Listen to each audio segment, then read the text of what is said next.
and us today. He said this in verses 1 and 2. If you then be risen with Christ, seek those things which are above, where Christ sitteth on the right hand of God. Now, when I read that verse, I always put me in there.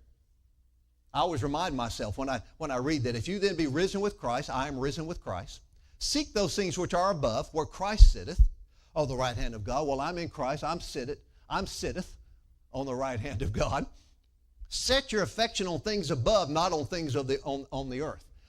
One of the ways to stay seated in Christ is to do just that. Every day, set your affection on things above. And don't just say where Jesus is seated, say where I'm seated. Every day I get up and I set my affection on the things above, because that's where I'm seated in Christ at God's right hand. Set your affection on the things above. Well, how do you do that? Well, by meditating the Word, by walking in love, walking in forgiveness, pleasing God with your lifestyle. But one of the main ways to do that is Philemon verse 6. Remember that verse, Philemon 6? If you want your faith to become effective, then you need to acknowledge every good thing in you in Christ Jesus. If you want your faith to become effective. Remember, what we want to do, we know spiritually and legally what's already finished for us.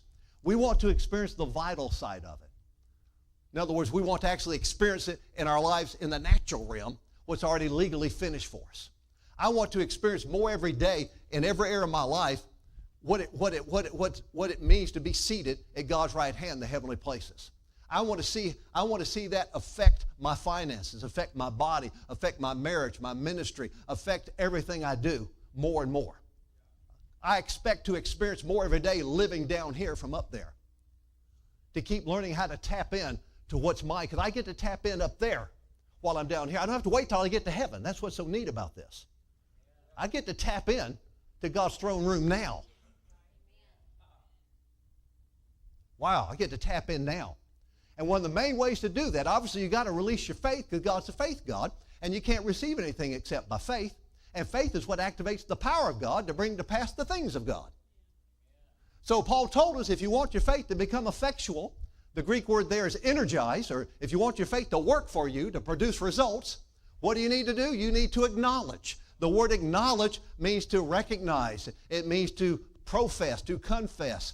Romans 10:9 says, if you'll acknowledge or confess Jesus as your Lord, it means to say something. So he said you have to acknowledge. You need to confess every good thing in you in Christ.